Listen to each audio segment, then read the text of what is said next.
ka-DIY, magpalit tayo ng hub bearing ng ating sasakyan. Kasi itong hub natin, yung gulong, meron na siyang problema. Umaalog siya. Higpitan man natin, masikip din yung ikot niya. Hindi siya freewheeling. Kaya palitan natin ng bagong bearing para siguradong hindi tayo maaberya sa kalsada. Ang papalitan natin ng bearing, dalawang bearing to, yung inner tsaka outer hub bearing. Meron tayong nabiling bagong bearing, yung brand nya hindi magkaparehas, NTN bearing tsaka yung Koyo. Itong mas malaki, ito yung inner, itong maliit yung outer bearing natin. Una nating gawin, alisin yung caliper ng disc brake para matanggal natin tong hub. Sabay na tong rotor niya maalis natin. Bago natin tanggalin tong nut na to, tanggalin muna natin tong bolt dito sa likod.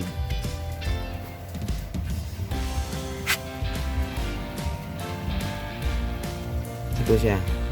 Tapos pag natanggal na to, tanggalin natin to, saka itong nasa bandang taas. Yan, unahin natin tanggalin to, itong nandito.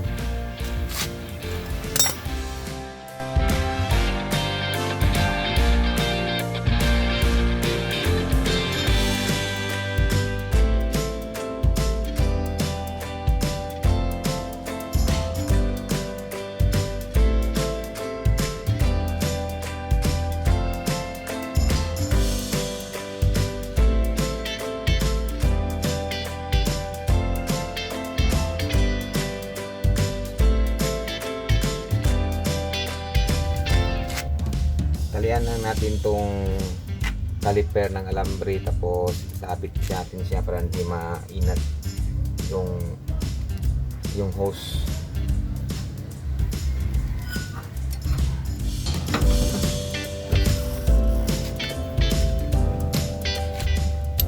Ito number 24 na socket wrench ang gagamitin natin para matanggal natin to.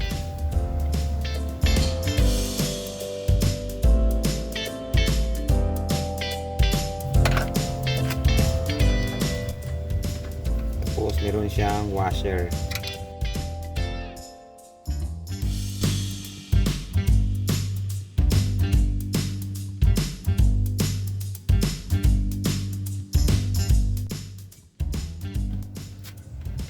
Nahanap ko na ang problema sa front hub ng sasakyan. Hindi pala bearing ang problema, kaya pala umaalog dahil itong outer na bearing hindi siya swak sa pinakaihi niya. Mayroon siyang play. Hindi naman siya isagad doon kasi pag naikabit na yung gulong, itong bearing di isagad doon, hanggang dito lang siya. Ganyan kasi ang higpit ng nut niya, hanggang dyan. So pag hanggang dyan, ito gumagalaw. Kaya pala pag hinihigpitan ko, hindi siya pwedeng ihigpit. Sisikip siya pag hihigpitan dahil napwersa yung bearing sa paghigpit. Hindi maluwag yung ikot. Kaya dati kasi na masinsyap na rin kasi ito nagka-problema noon nang nasira yung bearing. Nakain yung bakal niya. Ngayon nung minasinsyap to, hindi maganda ang pagkagawa dahil gumagalaw yung bearing.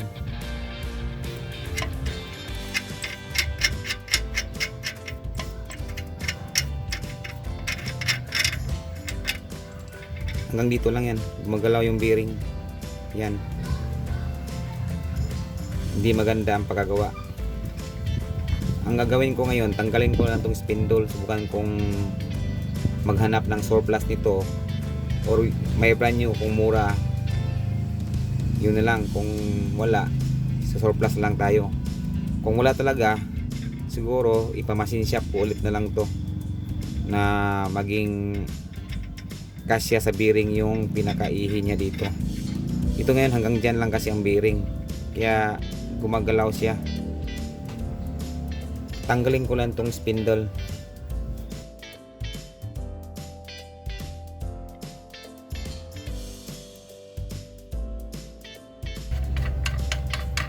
Ngayon, natanggal natin tong spindle. Tingnan ko kung may mabili ako dito. Yan, natanggal na. Kasi ang nakakabit tong, inalis ko lang tong ball joint. Ito, 3 ball joint nakakapit sa spindle.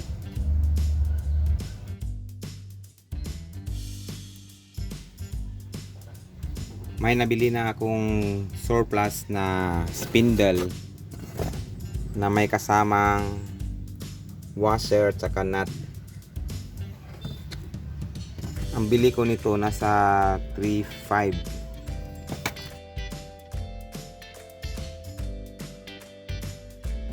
Yung brand new mas mura, kaso nga China lang.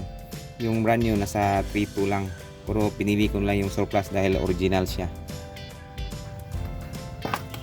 Ito yung luma yung kakabit sa sasakyan ko. Yung may problema siya. Tapos bumili na rin ako ng rotor disc niya. Makapal pa siya. Surplus din to. Wala siyang marka na yung gas-gas na dinadaanan ng brake pad. Ibig sabihin, hindi pa siya talagang gamit.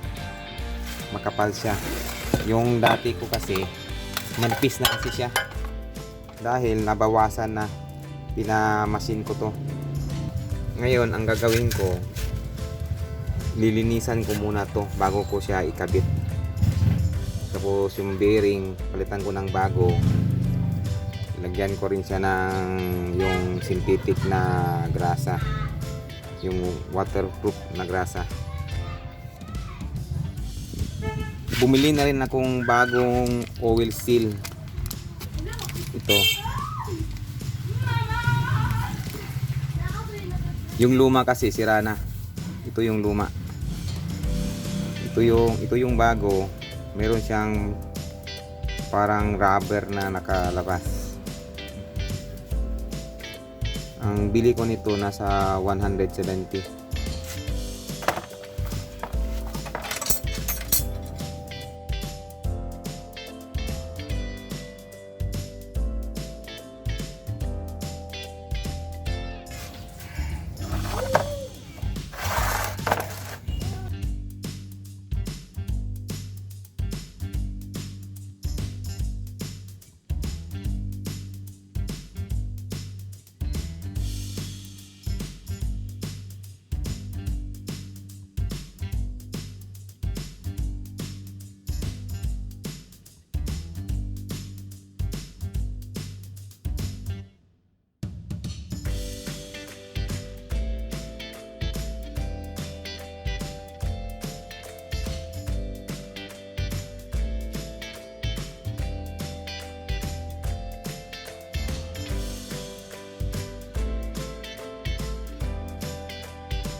Gawin natin ngayon, iurong natin to papasok sa loob dahil kumapal na kasi ang rotor disc natin.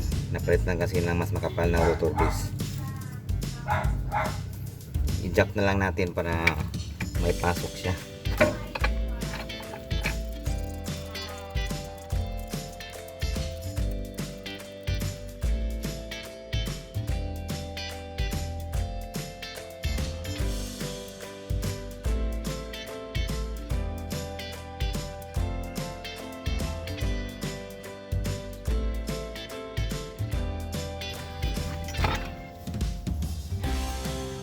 Okay siya, naipasok natin yung pinaka cylinder niya ng ating disc brake caliper.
Okay siya, wala siyang alob.